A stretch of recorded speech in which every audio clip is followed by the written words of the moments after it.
বাঙালি স্বভাবে ভীরু ও কাপুরুষ।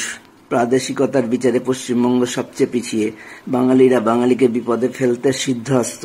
কিন্তু অন্য কোনো প্রদেশের মানুষ বাংলায় এসে দুর্নীতি করার পথে কোনো বাঙালির কাছ থেকে বাধা পেলে সেই বাধা দূর করতে সেই বাধা দেওয়া বাঙালির মারাত্মক ক্ষতি করে দিয়ে নিশ্চিন্তে থাকবে, কারণ অজস্র তোষামতকারী বাঙালি তার পাশে দাঁড়িয়ে যাবে। উদাহরণস্বরূপ, 2 বিহারি এসবিআই অফিসার মালদা শাখায় এসে ঘুষ নিয়ে চোরকে বাঁচালো যে আমার কাউন্টার থেকে টাকা চুরি করতে গিয়ে ধরা পড়েছিল। কিন্তু যেহেতু আমি আমার মুখ বন্ধ রাখিনি এবং আমি থানায় গিয়েছিলাম, সে এবং অন্যান্য অফিসাররা দিনের পর দিন আমার ওপর প্রচন্ড নির্যাতন ও অপমান করতে থাকে এবং আমাকে চাকরি ছেড়ে দিতে বাধ্য করে। যে স্টাফরা আমাকে চুরি হওয়া টাকা উদ্ধারের চেষ্টায় আমাকে খুব সাহায্য করেছিল, এমনকি সিসিটিভি ফুটেজ দেখার ব্যবস্থাও করেছিল, তারা কেউই আমার সমর্থনে একটাও কথা বলল না। সেই সময় 2018 সালে মালদা জেলায় 200 থেকে 300 স্টেট ব্যাংক কর্মী ছিল। সারা পশ্চিমবঙ্গে অন্তত 12 থেকে 14,000 স্টেট ব্যাংক কর্মী ছিল।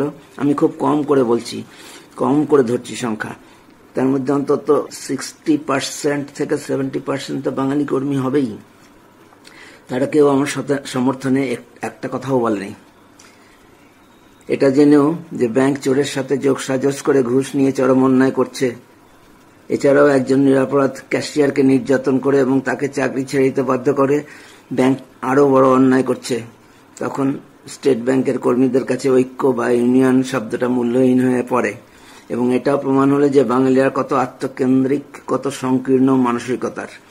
আর মুম্বাইতে বসেও স্টেট ব্যাংকের বিহারি চেয়ারম্যান রজনীশ কুমার বাংলার ওই 2 বিহারিকে এবং চোরটাকে প্রোটেকশন দিল।